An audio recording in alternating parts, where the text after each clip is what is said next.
30ª Feria del Libro Católico. El tema que me asignaron, gracias a Dios, es la palabra, espada cortante. Aquí ya tengo un problema.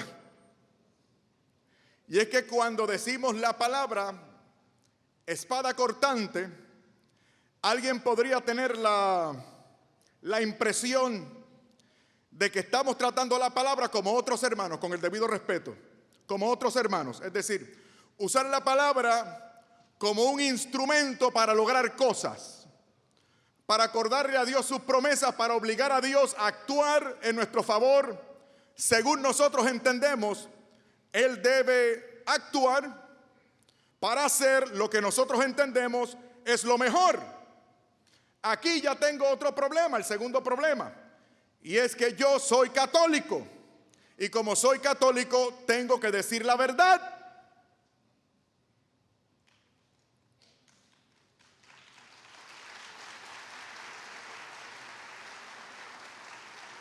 Sí, porque en esta iglesia preferimos herirte con la verdad para que otros no te maten con la mentira. Y si usted está enamorado, si usted está interesado, si Jesucristo es su Señor, pues entonces usted quiere hacerlo todo y creerlo todo según la voluntad y el designio del Señor. Aunque no me guste, aunque no lo sienta, aunque reviente, aunque me muera, porque Él es el Señor. Miren qué interesante, mis amores. La palabra no es un amuleto, refiriéndonos a los textos de la Biblia o las Sagradas Escrituras. No. Las Sagradas Escrituras son el testimonio primario de la revelación. Por eso el Concilio Vaticano II, cuando nos habla de las Sagradas Escrituras, lo enmarca en el gran tema de la revelación.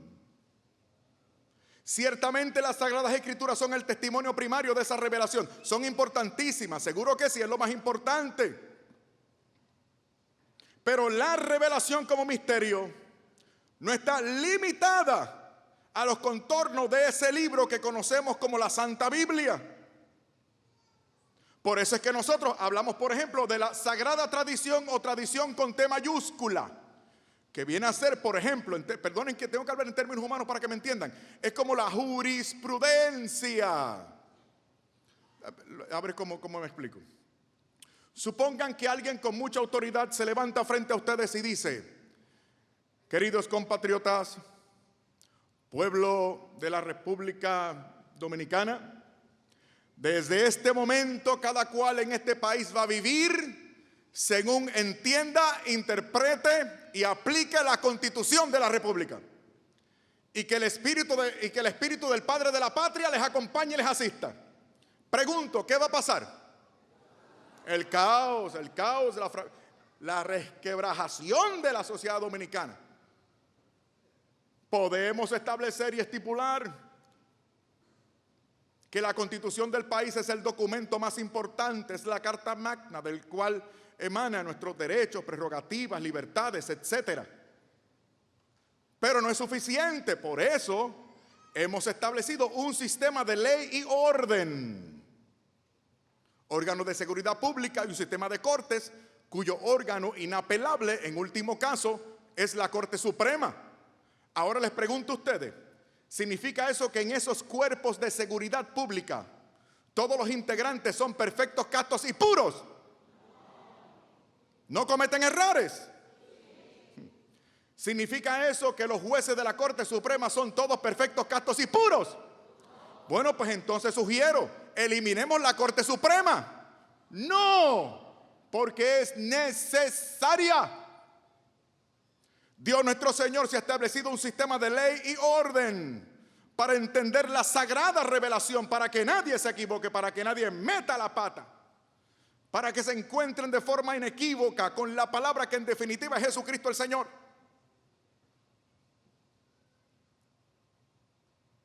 No es un amuleto, my friend. Estamos hablando de un misterio dado por el Señor. ¡Qué grande es Dios! Ese que no necesita de nadie y a quien nadie puede añadir ha querido identificarse con nosotros, tomando nuestra naturaleza, y desde entonces el ser divino no es el mismo. Segunda persona de la Santísima Trinidad, divina, una persona divina, pero con dos naturalezas, humana y divina.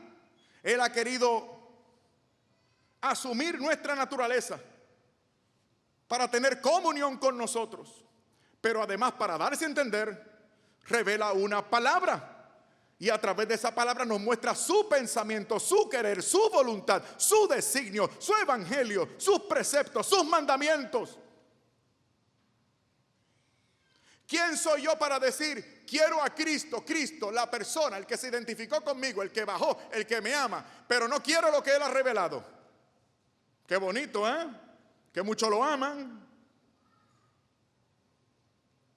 La palabra, la revelación, no es un amuleto, es un misterio ante el cual hay que postrarse, hermano mío, hermana mía.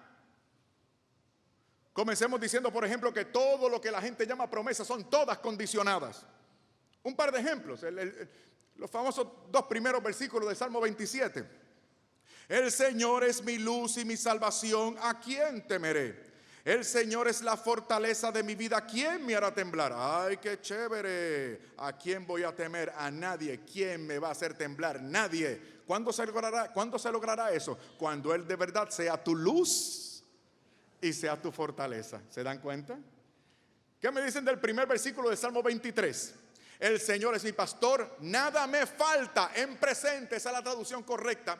El Señor es mi pastor, nada me falta. ¿No les parece a ustedes que como que exagera el Señor? ¿Cómo que nada me falta? Si acabo de perder un hijo, dirá alguno. ¿Cómo que nada me falta? Si mi negocio, mi medio de buscarme la vida ha quebrado, ¿cómo que nada me hace falta? Si mi pareja me abandonó, ¿cómo que nada me falta? Ah, porque es condicionado. Nada te falta si Él de verdad es tu pastor y todo lo que eso implica. O el capítulo 37 de Ezequiel, que yo predicaba mucho cuando era pastor.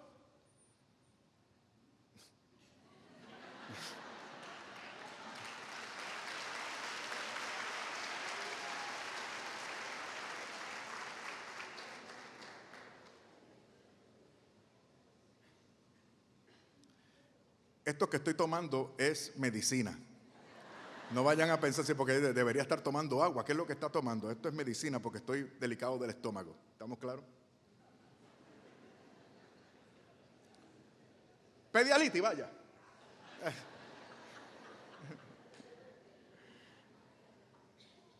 Capítulo 37 de Ezequiel.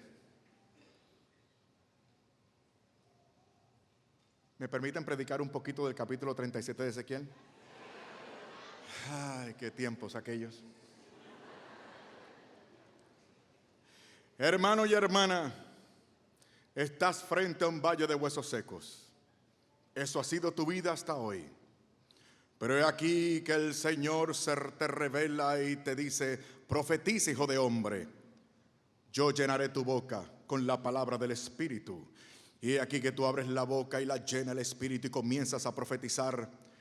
Y ves cómo aquello que solían ser huesos secos comienzan a juntarse el uno y el otro. Luego te convida el Señor: profetiza, hijo de hombre. Y tú vuelves a llenar tu boca con la palabra de Dios y exclamas la palabra. Y ves maravillado cómo comienzan a surgir tendones, ligamentos, músculos y piel sobre esos huesos, pero siguen siendo cadáveres. Y por tercera vez te dice el Señor: profetiza, hijo de hombre. Y el Espíritu vuelve y te posee y tú vuelves a declarar la palabra. Y he aquí que aquello que era antes un valle de huesos secos se levantan para constituirse en un ejército poderoso a tu disposición. Profetiza, hijo de hombre. Suena bonito, ¿verdad? Lo que la gente no toma en consideración son los 36 capítulos anteriores en los cuales el profeta se tuvo que ganar la confianza para profetizar en el nombre del Señor. Esto no es magia.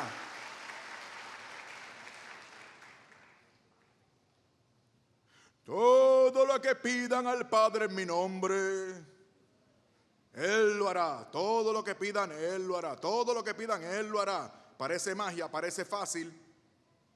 ¿Y cómo lo aclara Juan 15, del 7 al 8? Si permanecen en mí y mis palabras permanecen en ustedes, y piensen en todo lo que eso implica. Porque anteriormente está hablando de la vid y los sarmientos. O sea, es una comunión íntima con Dios nuestro Señor, en franco proceso de santificación, de identificación con Dios nuestro Señor.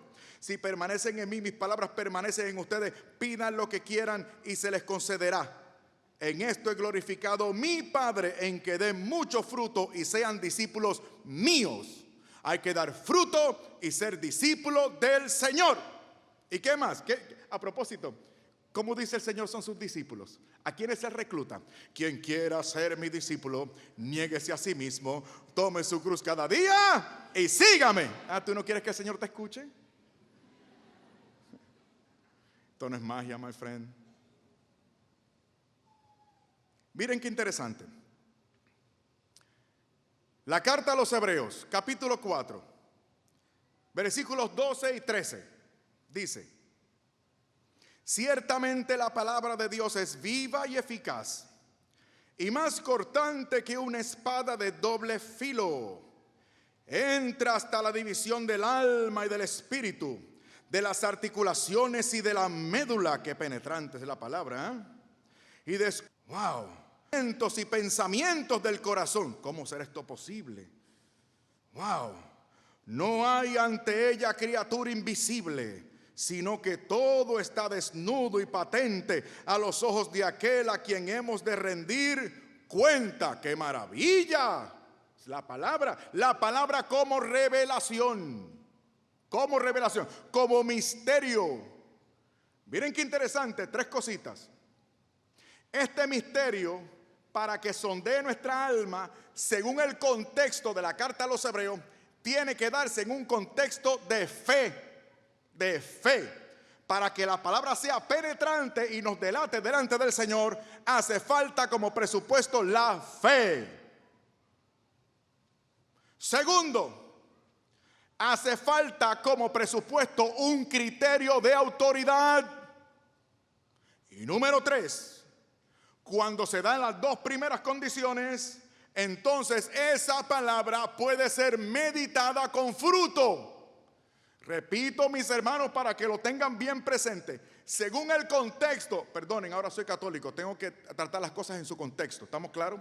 Si tú quieres un textito bíblico por aquí y otro textito bíblico por allá para decir lo que se te ocurra, pues allá afuera tienes muchas opciones. Aquí todo es en su contexto. ¿Estamos claros? Ok. Según el contexto, capítulo 4, luego se interrumpe el capítulo 5 y retoma el tema de la fe y la palabra en el capítulo 10 a mitad del capítulo. Es importante para cuando ustedes repasen esto en sus casas puedan estudiarlo. Ok. Este pasaje que acabo de leer se da en un contexto. Es el contexto de la fe. Para que la palabra tenga esta eficacia que dice el texto que acabo de leer, tiene que darse en un contexto de fe, número 1. Número 2, tiene que darse enmarcado en un criterio de autoridad para que la fe sea segura, para que no nos equivoquemos. Y número 3, entonces es que esa palabra, al meditarla, rinde su fruto y nos delata delante del Señor. Esas son las 3 cositas. Vamos a tratarlas. Primero, el presupuesto de la fe. ¿Qué nosotros vamos a creer de la revelación? Eso es importante. ¿Qué vamos a creer de la revelación? Algunas cosas. Lo que nos parece. Lo que pensamos nos hace falta. Lo que delata al otro para que yo me desquite. ¿Qué es lo que yo voy a creer de la revelación? De la revelación yo lo creo todo. ¿Qué significa todo? Todo significa todo. Miren qué interesante, cuando se retoma posteriormente en el capítulo 11 el tema de la fe, para describir la fe se comienza el versículo 1 hablando de fundamento, hablando de certeza, hablando de la sustancia. La fe es la sustancia de las cosas que no se ven. Y habla de convicción, habla mejor dicho de certeza. ¿Cómo es posible tener algo como certeza que yo no estoy viendo? O sea, que no me consta por los sentidos. Por eso es que la fe es un don. En la Iglesia Católica le llamamos una virtud teologal. Es una virtud teologal que nos conecta con Dios. Por eso es que la fe es tan importante. La fe no es la virtud más importante, pero es la más urgente, porque es la que sirve de fundamento. Sin la fe usted no tiene nada. Por eso el capítulo 11 de esta misma carta dice: sin fe es imposible agradar a Dios. Usted quiere beneficiarse de la revelación, usted tiene que acogerla con fe. No la ve, no le consta con los sentidos, pero es garantizada por Dios nuestro Señor, que no puede engañarse ni engañarnos. Por lo tanto, creo que ya podemos dar una definición de fe. ¿Les parece? A tono, digamos, con el capítulo 11 de Hebreos, por ejemplo. Porque después de esa definición de fe que da el primer y segundo versículo, se menciona un catálogo de campeones de la fe que ejemplifican todo esto. Estos campeones de la fe recibieron la palabra, pero con recibirla no fue suficiente. Ellos la tuvieron que recibir en fe. ¿Y cómo sabemos que la recibieron en fe? Porque actuaron de acuerdo con lo que se les había revelado. Si usted cree algo con la mente, pero no actúa de acuerdo con eso que le transmite la revelación, usted no tiene fe. Usted lo que tiene es un asentimiento intelectual. A mí me parece, es razonable, me conviene, ¿qué más da? Eso no es fe, my friend. Por ejemplo, uno de esos campeones es Abraham. Se habla de Moisés y de otros grandes campeones de la fe, pero no tenemos mucho tiempo. Abraham, cuando era Abraham, todavía no era Abraham, el Señor se le reveló. Esto es importante porque a nosotros se nos ha revelado mucho más y mejor. Posteriormente dice que estos campeones de la fe, prefiguraron a Cristo, con quien no lograron tener contacto. Nosotros tenemos mucho más. En definitiva, Dios nuestro Señor se le revela a Abraham y le dice: sal de tu tierra y abandona a tu gente y ven en pos de mí a una tierra que eventualmente te mostraré. ¿Qué hizo Abraham? Pidió un certificado. ¿Creyó? ¿Por qué creyó? Bueno, porque creyó que Dios era digno de crédito. Porque Dios no puede engañarse ni engañarnos. E hizo lo que dijo el Señor. No solamente eso, el Señor le prometió una tierra que eventualmente le iba a mostrar. Ven en pos de mí a una tierra que eventualmente te mostraré. Y le promete que será padre de muchedumbres. Qué interesante. Lo sacó afuera. ¿Logras contar las estrellas? Así será tu descendencia. ¡Qué maravilloso! Pero hay un problema. Y es que cuando le dijo eso, Abraham tenía 90 años. Y doña Sara estaba viejita también. Y hacía tiempo había perdido la costumbre de las mujeres. No solamente eso, después de haber sido estéril toda la vida. ¡Imposible! Y el tipo creyó. Pasaron 10 años, my friend, 10 años. El tipo, como dice la misma carta a los hebreos, creyendo, la carta a los romanos, mejor dicho, creyendo contra toda esperanza. Porque Dios es digno de crédito, hermano. Métetelo en la cabeza. Confiamos en los hombrecitos de la tierra, pero no confiamos en el Señor. Los hombrecitos de la tierra nos engañan, se aprovechan de nosotros, nos explotan, nos mienten. Y seguimos confiando en los hombrecitos de la tierra. Y quien merece crédito, que es Dios nuestro Señor, dudamos, lo ponemos en duda, lo cuestionamos, pedimos señales. Pasó el tiempo. Se hizo el milagro. De hecho, nunca tomó posesión de la tierra prometida. Porque la tierra prometida prefiguraba el reino de los cielos, de cuyo cumplimiento es Jesucristo, ese evangelio. Lo prefiguró, lo vio, creyó, se gozó. Pero el milagro de tener su hijo sí se logró. ¡Qué maravilla! Efectivamente, Abraham por fin estaba cómodo. ¿Por qué? Porque lo vio. Escuchen, hermano, la fe es desconcertante, la fe es desinstaladora. Por eso es que el hombre y la mujer de fe son gente de aventura. Sí, porque la fe es algo, esto es maravilloso. Yo no sé cómo hay católicos que se aburren. La verdad, déjame decirte, hermano, perdóname la franqueza, te lo voy a decir ahora que estamos de lejito.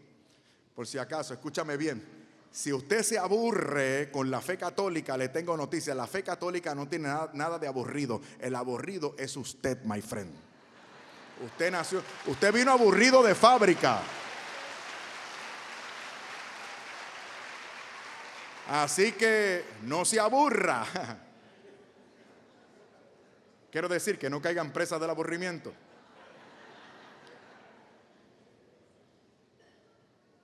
Aquí está el nene. Sí, es posible. Qué maravilla. Sí, es posible. Porque lo estoy viendo. Porque lo estoy tocando. Es el hijo de la promesa. Ya no me cabe la menor duda. Sí. Ya no tengo que creerlo. Sí, porque tengo la visión.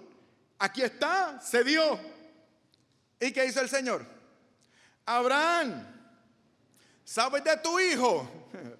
Sí, Señor. ¿Tu único hijo? Sí, Señor. ¿El hijo que tú amas? Sí, Señor. Dámelo. Sacrifícamelo. Lo quiero para mí. ¿Y qué hizo Abraham? Increíble. Cogió al nene y se fue.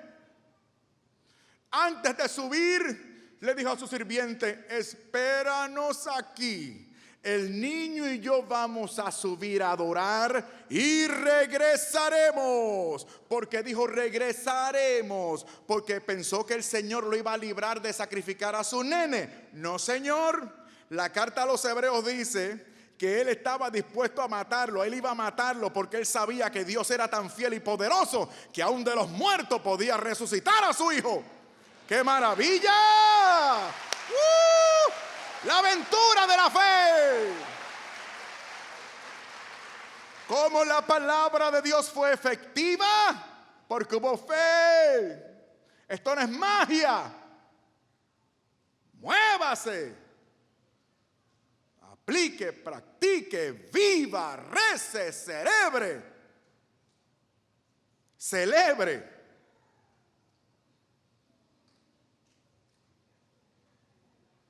Y sufra si es necesario por un poquito de tiempo. Efectivamente, Abraham levantó el cuchillo y cuando iba a sacrificar al nene, el ángel del Señor lo llama 2 veces. Abraham, Abraham, no pongas tu mano sobre el muchacho. Ahora veo que temes al Señor. Lo llamó 2 veces. Abraham, Abraham. ¿Por qué lo llamó 2 veces? Dicen los comentaristas porque estaba tan decidido a matarlo que si lo llama una sola vez, lo mata como quiera. Baje el celular para que la persona que está atrás pueda ver, por favor. Gracias. Gracias, hermano. Muy gentil de su parte. Gracias.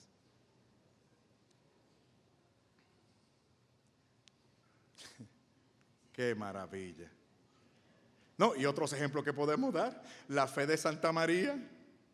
Porque la palabra de Dios a través del ángel tomó carne de su carne. Dice Santa Isabel: dichosa tú que has creído, porque puesto que has creído se va a realizar lo que se te dijo. Esto no es magia, my friend. Fe. Fe, por tanto, es creer todo. Fe es creer en Dios y por eso actuamos en línea con lo que Él dice. Fe es creer en Dios y en todo lo que Él ha revelado por la sola autoridad de Dios, que no puede engañarse ni engañarnos. La palabra aquí es todo. Creemos todo. Creemos en Él y por eso le obedecemos. Y creemos todo lo que Él ha revelado. A esa palabra todo, por favor, escríbanla en mayúsculas, subrayenla, circúlenla. pónganle flechitas y luces de neón. Nosotros queremos todo. O sea, la fe cristiana de verdad, o sea, la fe católica, no es un supermercado al cual usted puede ir y escoger el artículo que le gusta y desechar el que no le gusta. Es todo o nada. Sí, porque si yo digo, creo esto sí, pero esto otro no, entonces, ¿quién es la autoridad? Yo, porque yo decido que es cierto y que es falso. Ay, my friend, cuidado con esa actitud. Si usted tiene esa actitud, usted está jugando con fuego y podría estar quemándose por el resto de la eternidad. Creemos en Dios y en todo lo que Él ha revelado por la sola autoridad de Dios, que no puede engañarse ni engañarnos. Su palabra es veraz, porque está garantizada por Dios nuestro Señor, que no puede engañarse ni engañarnos. Como tengo poco tiempo, voy a ir al grano y piensen lo que quieran. Escúchenme bien. Ayúdenme, por favor. Díganme, ¿cuánto es 2 más 2? Muy bien. ¿Hay alguien que lo dude? Válgame Dios. 2 más 2 es igual a 4. ¿Verdad que sí? Por supuesto, es una verdad metafísica, una verdad matemática innegable. Pues escuche bien. El hecho de que Jesucristo nuestro Señor esté presente con su cuerpo, sangre, alma y divinidad en el sacramento del altar es mucho más cierto, cientísimo y confiable que el hecho matemático innegable de que 2 más 2 sean 4. ¿Cómo les quedó el ojo? ¿Cómo les quedó el ojo?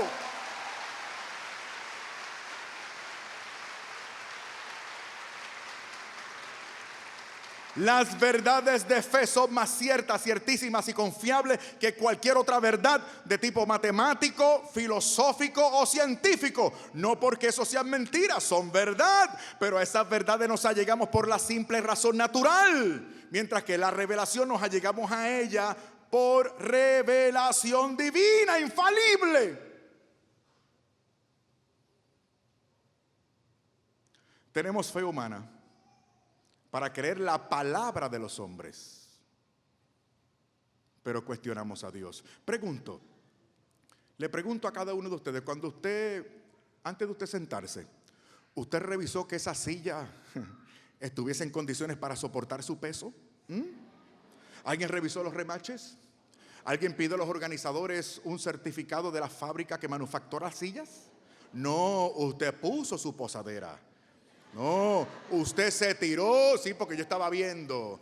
Algunos de ustedes se tiraron sobre esa silla, arriesgaron su columna vertebral porque le dieron crédito a una fábrica y a unos empleados a los cuales ustedes no conocen. En ellos confiamos, en Dios no. Para ir a visitar a mi mamá, yo tengo que subir una cuesta de 30 grados, aquello mete miedo. Y después de aquel huracán, la mitad de mi carril para subir se fue por el risco. ¿Ustedes creen que yo antes de subir aquella cuesta estaciono mi carro y subo a la cresta para verificar que el conductor que viene en sentido contrario está lo suficientemente sobrio para no invadir mi carril? No, subo, confío en un tipo que ni conozco y pongo en duda la revelación y la palabra del Señor. Estoy loco.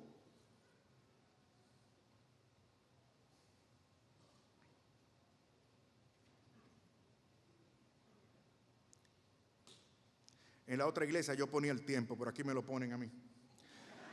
Así que, ni modo que se va a hacer. Y ustedes están cansados.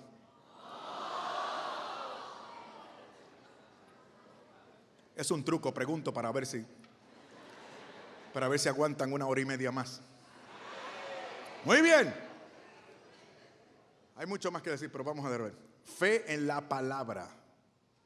Digo, para que sea cortante, para que llegue al alma, para que rinda fruto, para que nos delate delante del Señor, para que sirva además como nutriente, para que se acreciente esa gracia santificante y florezcan todas las virtudes. Hace falta la palabra, pero la palabra en un contexto de fe. Número 2. Tiene que darse también en base a un criterio de autoridad. No es lo que me parece. No es lo que me da la gana. No es la revelación de último momento. Porque una sola, en definitiva, es la palabra del Padre. Y esa palabra es Jesucristo. En el principio era la palabra o el verbo. Y el verbo estaba con Dios. Y el verbo era Dios. Y esa palabra vino a los suyos, pero los suyos no le recibieron. Pero a los que lo recibieron le dio potestad de ser hechos hijos de Dios. La palabra, que según el mismo primer capítulo de Juan, fue ese principio por el cual todo fue creado. El Padre creó por la palabra. ¿Recuerdan el primer capítulo del Génesis? Esa palabra es Jesucristo, según el primer capítulo de Juan. Que Jesucristo, recuerden Colosenses, todo fue creado por Él, que es la palabra, y para Él. Entonces, en definitiva, una sola es la palabra. Hemos dicho, o se acostumbra a decir, ahora no recuerdo el santo o el padre de la iglesia o el doctor de la iglesia que lo dijo, Dios dijo una sola palabra y se quedó mudo. Tratando de ejemplificar esto. La palabra definitiva del Padre es su Hijo Jesucristo. Ahora bien, esa palabra que habitó entre nosotros, se quedó entre nosotros por el Espíritu Santo y en el sacramento de la Eucaristía. Hablando del Espíritu Santo en los capítulos 14, 15 y 16 de San Juan, ¿qué dice el Señor poco antes de irse? Me voy, pero no les dejaré huérfanos. Yo rogaré al Padre y el Padre enviará en mi nombre un consolador, un paráclito, que es el Espíritu Santo, según el capítulo 15. Y el Espíritu Santo, concluye el capítulo 16, le conducirá a la verdad completa. Entonces, ¿cómo podemos acceder a los datos correctos de esa palabra del Padre? Por el criterio de autoridad establecido por el Señor. El criterio de autoridad establecido por el Señor para que esa palabra rinda fruto, y no nos equivoquemos, es el criterio de apostolicidad. Jesucristo, los apóstoles y los sucesores de los apóstoles, que son nuestros actuales obispos, porque lo estableció el Señor. A mí personalmente no me gusta eso, yo hubiese preferido otra cosa, pero fue lo dispuesto por el Señor. Lucas 10:16 dice a sus apóstoles: el que les escucha a ustedes, me escucha a mí. Efesios 2:20 dice que el Señor instituyó su iglesia sobre el fundamento de los apóstoles. Hechos 2, versículo 42, cuando se recapitula la vida de la iglesia primitiva, se dice que aquella primera iglesia que surge con Pentecostés permanecía constante y unánime, entre otras cosas, en comunión con la doctrina de los apóstoles. San Pablo a los tesalonicenses dice: le doy gracias al Señor porque han acogido mi palabra no como palabra de hombre, sino cual es, como palabra de Dios. Gálatas 1:8 dice otra vez el obispo San Pablo: si un ángel del cielo desciende mostrando una doctrina distinta a la que han recibido de nosotros los apóstoles, sea anatema. Hechos capítulo 15, ¿recuerdan el problema allá en Antioquía? Pablo y Bernabé dirigían aquella comunidad. Tuvieron el problema de los judaizantes. ¿Se acuerdan qué decían los judaizantes? Que lo que quisieran hacerse cristianos para entrar en la iglesia tenían que circuncidarse. ¿Qué hicieron Pablo y Bernabé? Lo buscaron en la escritura.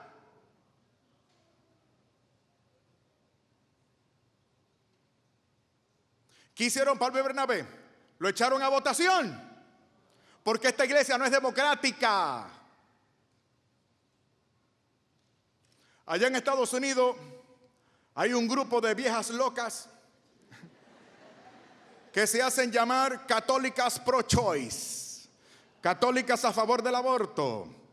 Y dicen esas viejas locas que esta iglesia mala y perversa, debería darle a las católicas el derecho de votar para que las católicas decidan por mayoría si van a abortar o no abortar, y si eso no es palabra de Dios.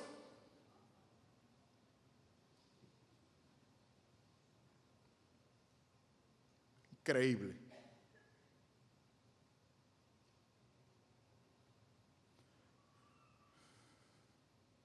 A propósito, si Pablo y Bernabé hubiesen echado la circuncisión para hacerse cristianos a votación, los judaizantes habrían ganado.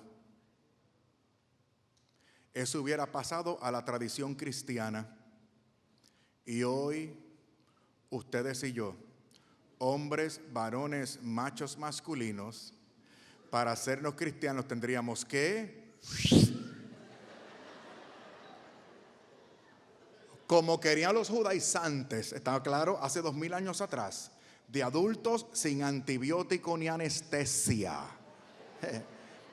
Mira cómo se retuercen en la silla, mire. Hombres, varones, machos masculinos, glorifiquen conmigo al Señor el día de hoy, porque Pablo y Bernabé no lo echaron a votación. ¡Gloria a Dios! ¡Ay!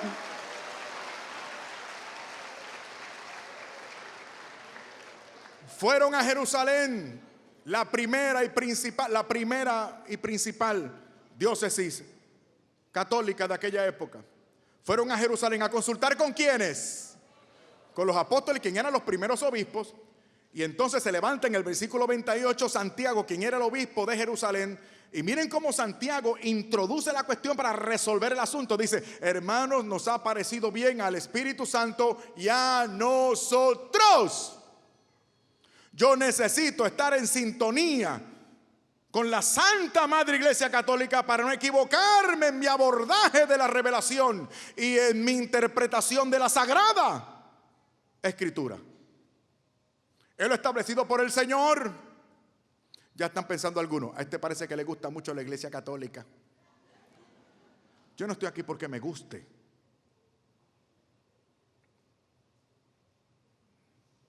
Hay cosas de la Iglesia Católica que no me gustan. Hay cosas que cambiaría.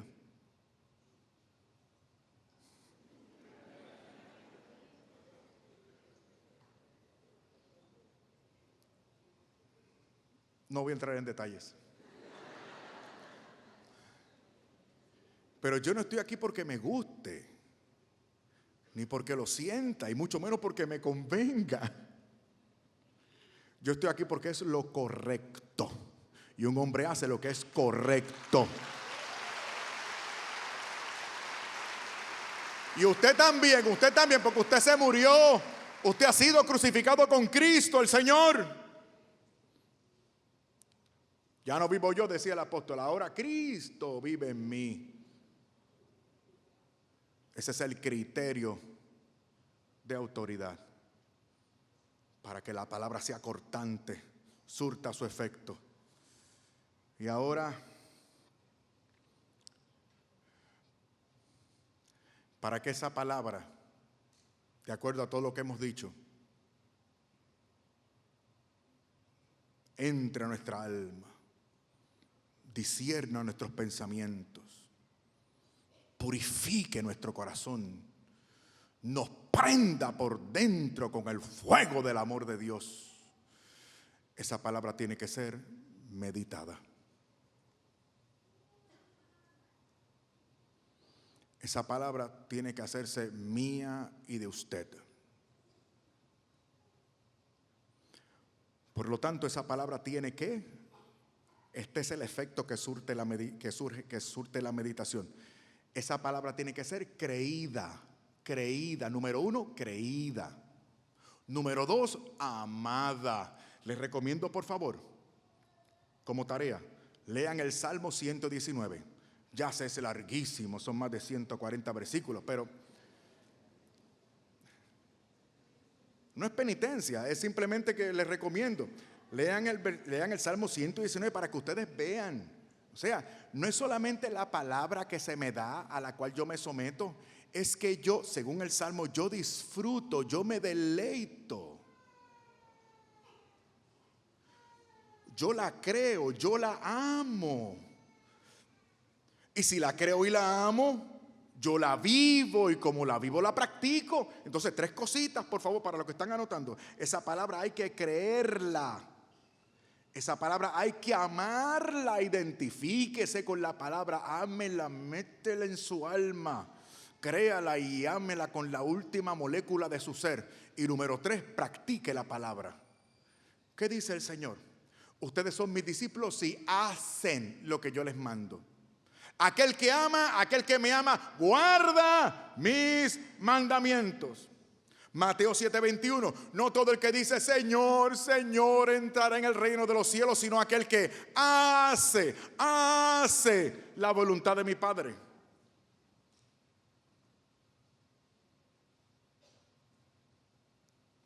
Pero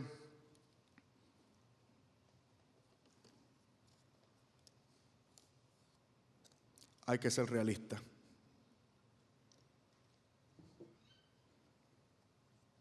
Y la realidad es que casi nadie quiere a ese Señor. Al Señor de la palabra, o sea, a la palabra de verdad. A Jesucristo y su revelación, casi nadie los quiere. Es la verdad. Por eso es más fácil construir un evangelio según San Yo.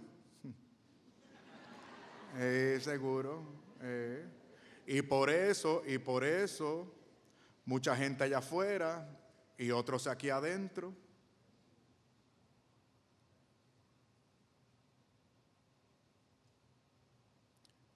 Se construyen un evangelio propio.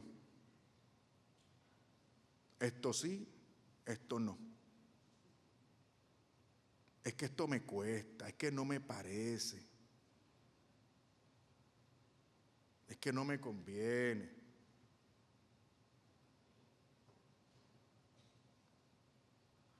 Otros allá afuera se han construido una palabra que les lleve a la obtención de juguetitos. Es el evangelio de los juguetitos, las casitas, el dinerito, la ropita, los carritos. Un evangelio que mide los asuntos divinos con óptica humana.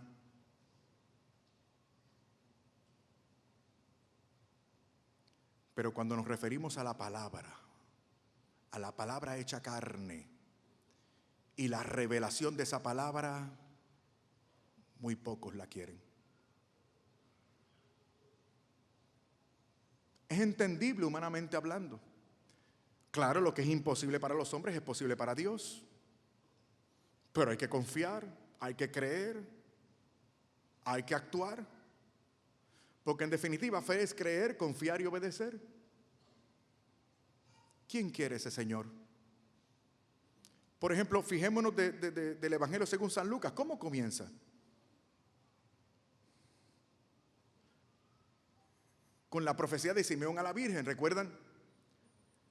Cuando le dice a Nuestra Señora se le asegura que será la madre de un Mesías todopoderoso, de un rey que reinará por siempre.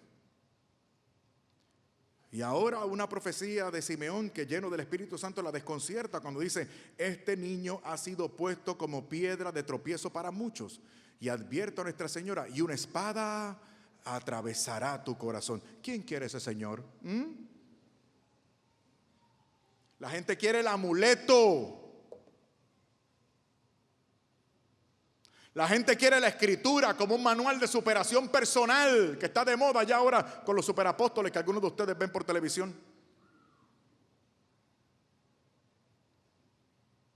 Luego el Señor toma la palabra y dice: a la palabra, y dice: quien quiera ser mi discípulo, niéguese a sí mismo, tome su cruz cada día y sígame.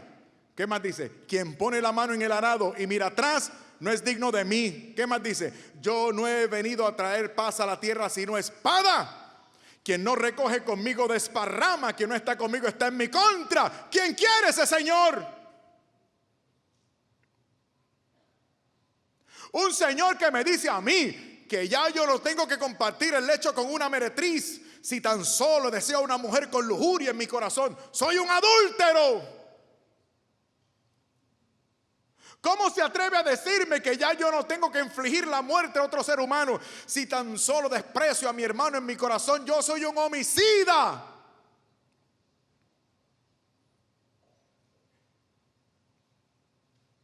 No me pide 1%, no me pide la mitad, no me pide la mayoría. Él lo quiere todo y si no se lo doy todo, no quiere nada.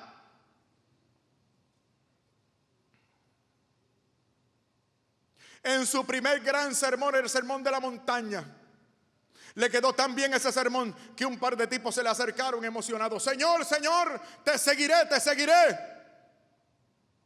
¿Y qué hizo el Señor? Lo aceptó de inmediato, le extendió un certificado, lo advirtió, le advirtió. Pues te digo una cosa, las aves tienen nido, las zorras madrigueras, pero este que está aquí no tiene dónde reclinar su cabeza. Aquí no vengas a cobrar, papito. Llega otro muy emocionado. Yo sí te voy a servir, yo sí te voy a seguir, pero por favor, por favor, Señor, solamente un momento. Voy a ir a enterrar a mi papá y regreso y te voy a seguir.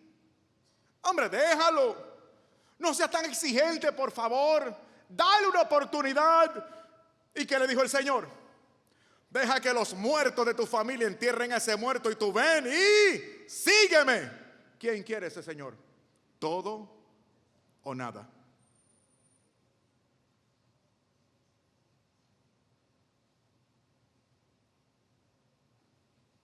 Un colaborador me decía, si sigues predicando así, van a dejar de invitarte. Chico, pon la cosa fácil, tú sabes.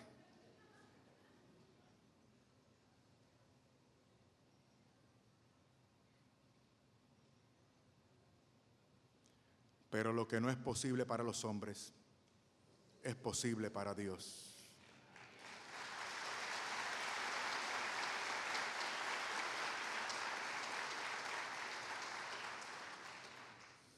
¿Saben qué, mis amores? Dios los ha entrampado a ustedes en este lugar hoy, en esta noche. La razón verdadera por la que el Señor los ha convidado a este lugar es para que ustedes decidan a partir de hoy quién va a ser el Señor de su vida. Y les advierto, es todo o nada.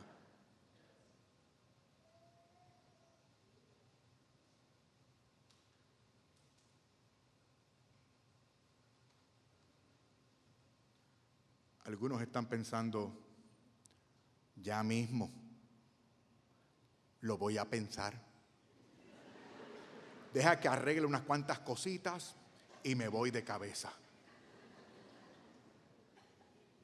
Deja que tenga mi última cita con la querida el fin de semana que viene. Déjame borrar el historial de internet primero. Déjame salir de unos cuantos amigos de Facebook. Usted es un soberbio. ¿Quién se cree usted?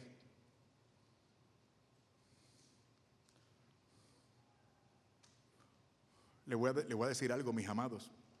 Yo no me atrevería a garantizar que usted sale vivo de este lugar. Hombre, seguro, si ya me pasó en México, en una iglesia, un hombre en el pasillo, en la esquina, quinta fila, 1, 2, 3, 4. Yo estoy predicando y el tipo se va para atrás y hace.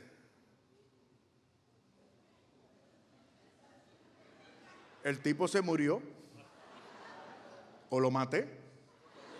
Y no se rían, no canten victoria, que no he terminado de predicar. Usted ya mismo se va a morir, my friend. Esto se va como agua entre los dedos. No sea soberbio. Le pregunto, mis amores, a cada uno de ustedes, ¿usted tiene idea o sabe la cantidad de hebras de cabello que tiene en la cabeza? Menos los pelones, menos los calvos. ¿Sabe usted cuánta? ¿Alguien sabe cuánta? No, tú no. No hagas trampa. A ver, ¿cuántos pelos tienes aquí? A ver. ¿Alguien?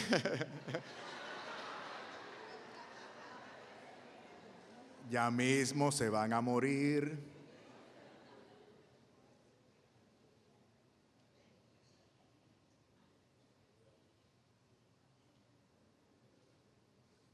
La semana que viene voy a cumplir 55 años. El promedio de vida en mi país son 75.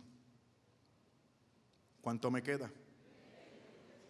Ya mismo me voy a morir. Les pregunto, ¿no sería un buen negocio para mí